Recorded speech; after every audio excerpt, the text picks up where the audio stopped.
Little Red Riding Hood. Once upon a time there lived a little country girl, the prettiest creature who was ever seen. Her mother had a little red riding hood made for her. Everybody called her Little Red Riding Hood. One day her mother said to her, "Go, my dear, and see how your grandmother is doing, for I hear she has been very ill." Little Red Riding Hood set out immediately. As she was going through the wood, she met with a wolf. He asked her where she was going. "I am going to see my grandmother." "Does she live far off?" said the wolf. "It is beyond that mill you see there." It was not long before the wolf arrived at the old woman's house. He knocked at the door. Tap, tap, tap. "Who's there?" "Your grandchild, Little Red Riding Hood," replied the wolf, faking her voice. The good grandmother cried out, "Pull the string and the latch will go up." The wolf pulled the string in, and the door opened, and then he immediately fell upon the good woman and ate her up in a moment.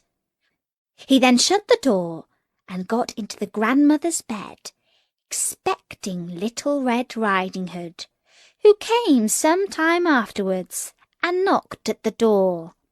Tap, tap, tap. "Who's there?" said the wolf. "It is your grandchild, Little Red Riding Hood." The wolf cried out to her, "Pull the string and the latch will go up." Little Red Riding Hood pulled the string and the door opened. "Grandmother, what big arms you've got!" "All the better to hug you with, my dear." "Grandmother, what big ears you have!" "All the better to hear you with, my child." "Grandmother, what big eyes you've got!" "All the better to see you with, my child." "And grandmother, what big teeth you've got!" "All the better to eat you up with." Fortunately, a hunter was passing nearby the hut. He heard the wolf and recognized him right away. He ran over to the window. He took a good aim, and that was the end of the wolf.